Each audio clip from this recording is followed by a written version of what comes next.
Just a selection of some of the headlines this morning. The Sun goes with Rayner admits tax mistake, owes $40,000 for a seaside flat, 3 pads, 0 excuses, and they don't pull any punches in their leader page when they're saying that nobody really is going to buy the excuse that she didn't understand what she was being told by tax advisors. The Daily Mail goes with another day in Labour's socialist utopia. Is Keir Starmer so spineless that he won't sack his Deputy Prime Minister and Housing Secretary who dodged £40,000 in stamp duty? And the Telegraph, I didn't pay the right tax, but it's still not my fault. Devastated, Rayner clings on in £40,000 row over seaside flat. There's a fast-track inquiry as Labour MPs call for her to resign. And, of course, if she doesn't resign and it drags on, it's going to drag on into conference season. It's going to drag on into already what was going to be a reshuffle coming up on Monday. So they're going to try and get rid of this one way or the other as soon as possible. According to Kate Ferguson from The Sun on Sunday, she said she thinks that basically Keir Starmer wants to get rid of her, but doesn't know how and doesn't have the backbone to do it. He's tried it once and failed. Let's talk to Kevin Hollinrake, MP, Conservative Party chairman. He's down on what I think is probably quite a soggy College Green this morning. Kevin, very good morning to you. Morning, Mike. It's a bit drier now. It was very soggy. Oh, good. Glad to hear it. There's a few storm clouds gathering over Downing Street this morning. We're hearing from our news department that this ethics advisor may come back sooner rather than later. Well, I think that would be good, but I don't think that can get Angela Rayner out of this very difficult situation she's in. You know, we're talking not just about a Member of Parliament, we're talking about the Deputy Prime Minister. She's the Housing Secretary.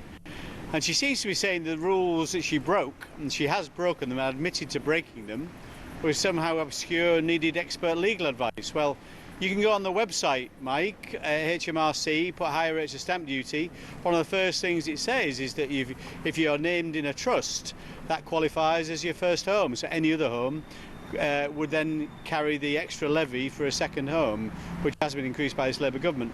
So I don't think she's got a leg to stand on, and particularly the fact that she's been it's always taken the moral high ground and been very sanctimonious with others about paying the tax that is due, and the people should resign if they don't, if they are politicians. And given that position, I just don't see how a position is tenable. No, I agree. And I mean, apart from anything else, the ridiculousness of the situation is that it was the Chancellor of the Exchequer under her presumed watch who said we're going to put up stamp duty. So I mean, the idea that you don't understand the new rules on stamp duty when you've actually changed them as a senior member of the government is ludicrous and laughable. And I don't know anyone who's bought a house within the last several years who is not told immediately what the stamp duty liability is, because they want to know if you can afford to pay for it.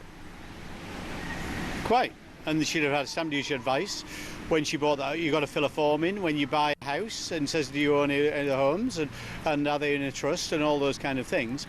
And she kind of trying to change the story to suit her purposes. She's saying for council tax purposes, her house in her constituency is her primary home, but she's saying for purposes of stamp duty, her primary property is the one in Hove, her second home. So it just doesn't make any sense. She's clearly understood to some extent what she has done, and given that and her previous position and the fact this government's increasing council tax, it's increasing capital gains tax, it's increasing stamp duty for second homes, it's probably going to increase tax further on property at the autumn budget in November. I just don't see how she can avoid the inevitable. She's going to have to resign. And I'm told that, according to the annals of Labour Party history, you can't sack a Deputy Prime Minister, which means that if he sacks her as Housing Minister and Levelling Up Minister, and she's still got one job, which is Deputy Prime Minister, or Deputy Leader, shall we say, of the Labour government. Well, it's an interesting point, because this is an elected position, so you may well be right, Mark. I hadn't thought about that, to be honest, but the reality is it shouldn't. I mean, Keir Starmer's never going to sack her because he hasn't got the backbone to do it. He must be the weakest Prime Minister we've ever had. So, but Angela Rayner, I think it's in her interest. This is not a happy day for me to stand here and ask for a fellow politician to resign, but I think what I would do in similar circumstances, if I've taken the moral high ground on payment of your taxes and said that people who don't do that and don't observe the tax rules should resign, I would have to resign myself. So I don't think she has any choice. She should resign her position as Housing Secretary and Deputy Prime Minister. And I think she could maybe come back in the future if she did that, because I think people would see then she's basically paid for a mistake. But that's a decision for her, of course. But I think she'd be well advised to do that. But they're saying it's a mistake, and you know, she's basically saying it's not her fault. She was badly advised. You know, whether you take that at face value is one thing, but HMRC certainly would not, I would say it was a mistake. They don't believe in mistakes. They believe in people paying tax, and if you don't pay it, they not only charge you a penalty, but they might prosecute you.